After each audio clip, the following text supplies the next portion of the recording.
Inigo napautot sa harapan ng mga girls, tawa ng housemates hanggang tenga. Inigo napahiya kaya yan ating pag-uusapan this video. Kaya before that guys, please naman huwag niyong kalimutan mag-like, comment, and subscribe for more PBB Celebrity Collab 2.0 updates. Maraming salamat.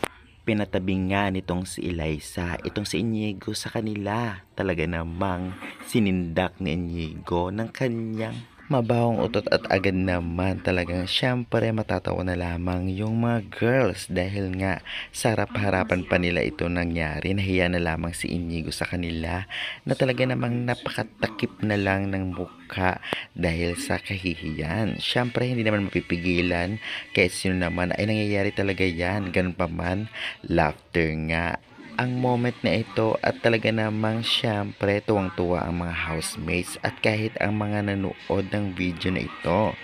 Kaya guys, para sa inyo kung kayo mga girls, kung ganun ang nangyayari na pautot yung crush nyo o di naman kaya kasamahan nyo sa bahay, sa harapan nyo, matuturn off ba kayo? O di naman kaya normal yon? I-comment nyo na yun sa baba. At syempre kitang-kita na ang latest update ngayon na talaga namang pinagawa ni Kuya ang mga housemates ng Christmas decoration para sa loob ng bahay ni Kuya.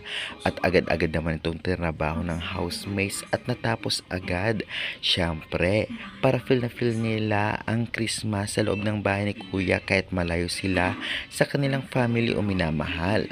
Kaya guys, sagidyo mo ng ating updates for today. Maraming salamat at subscribe na lang. Thank you.